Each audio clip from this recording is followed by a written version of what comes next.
Opinion 9 Deadly Scenarios After U.S. Attack on Iran's Nukes which may reshape Middle East in the Iran-Israel conflict. America does not any longer have the gun to Iran's head. With the airstrikes on Fordow, Natanz, and Isfahan, it has pulled the trigger. What is going to be the impact of this in the region and the world? Is peace going to descend on the Middle East, or is the stormy sea of unending turmoil going to get redder and wider? Let us examine a drop-down of scenarios. First, the Ayatollah Ali Khamenei regime may fall. Israel, and now the US, are not just targeting nuclear, ballistic missile, and military infrastructure. They are going for the symbols of the regime, have assassinated almost the entire military leadership, driven Khamenei himself to a secret bunker, and bombed places like the Islamic Republic of Iran Broadcasting. Second, the assassination of Khamenei is not off the table. Israel has taken out a major chunk of his team. Trump said the US knew where he was hiding, and asked if the US would back a possible Israeli hit. US Vice President J.D. Vance said, "It is up to the Israelis." Third, if the Ayatollah regime indeed falls, it does not guarantee peace. In fact, the vacuum could be filled by ideological hardliners in the Islamic Revolutionary Guard Corps (IRGC) or the Iranian military. The prospect of an Iraq 2.0 with ISIS-like actors running amok is looming in Iran now. Some analysts claim. In spite of the Western agency's support for a prominent opposition figure like US-based Reza Pahlavi, the son of the ousted Shah Mohammad Reza Pahlavi, he does not enjoy broad popularity inside Iran. A major reason is because Pahlavi wants the restoration of the warm ties which existed between his late father and Israel, and to upturn the Islamic Republic's refusal to recognize Israel as a nation. Monarchists want such a reconciliation to be termed the Cyrus Accords, after the ancient Persian king who is credited with freeing the Jews from Babylon. The other challenger group is the People's Mujahideen Mek, whose leader Maryam Rajavi told the European Parliament recently the people of Iran want the overthrow of this regime. But most of the other opposition dislikes the Mek, and many Iranians distrust it for supporting Saddam Hussein during the Iran-Iraq War. Fourth, Iran could resume nuclear talks. This is despite Iran's Foreign Minister Abbas Araghchi posting on X right after the US bombings last week, "We were in negotiations with the US when Israel decided to blow up that diplomacy.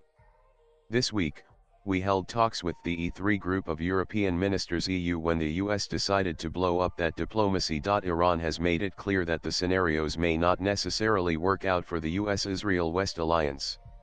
Speaking in Istanbul, Iran's Foreign Minister Abbas Araghchi cautioned on Sunday that his country has a variety of options. Fifth, and a distinctly possible outcome could be that of Iran retaliating.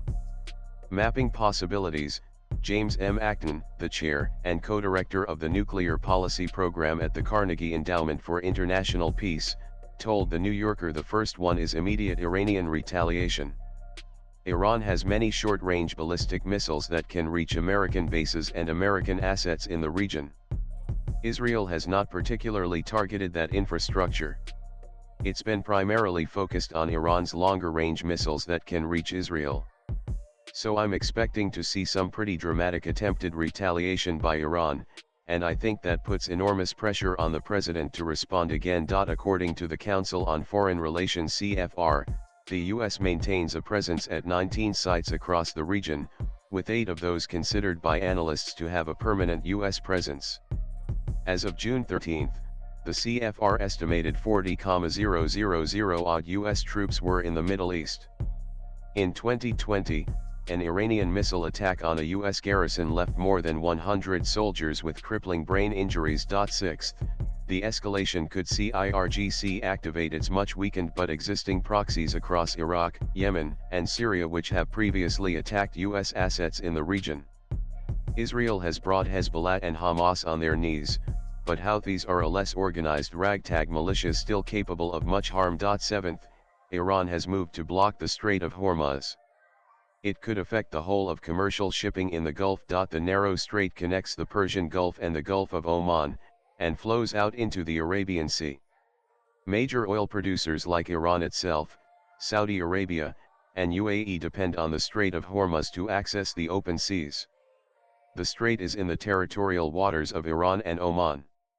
A blockage will dramatically affect the world's oil trade and prices. Interestingly, the Strait of Hormuz accounts for 50% of China's total oil supplies and only 5% of America's, according to some estimates. U.S. Secretary of State Marco Rubio urged China to ask Iran to not shut down the strait. I encourage the Chinese government in Beijing to call them about that, because they heavily depend on the Strait of Hormuz for their oil. If they do that, it will be another terrible mistake. It's an economic suicide for them if they do it, Rubio told Fox News. About 20 million barrels of oil flow through the strait each day, according to the U.S. Energy Information Administration. 8th, Iran may restart its nuclear program. In the slightly longer term, I believe it's very likely that Iran's going to reconstitute its nuclear program. I think Iran is likely to withdraw from the Nuclear Non-Proliferation Treaty (NPT) and thus kick out inspectors, Acton has been quoted saying in The New Yorker. Iran had a batch of highly enriched uranium once believed to be stored in tunnels underneath Isfahan. While Iranians have claimed that they have removed it, none can say for sure. 9th, with its nuclear sites bombed, Iran could make its nuke setup portable and thus, more ominous. Components for building centrifuges which were being monitored when the Joint Comprehensive Plan of Action JCPO under Barack Obama's 2015 nuclear deal. Trump pulled out in 2018. So, these parts are no longer being monitored. If the highly enriched uranium and the centrifuge components are small, it means they are portable, Acton avers. They can be moved around the country and be easily hidden. Swipe left for next video. And that could be the worst scenario born ironically out of the US-Israel attempt to stub off Iran's nuclear challenge. In all these, one outcome seems clear: the war in the Middle East is still not over. Abhijit Majumdar is a senior journalist. Views expressed in the above piece are personal and solely those of the author. They do not necessarily reflect News 18's views. Latest blogs.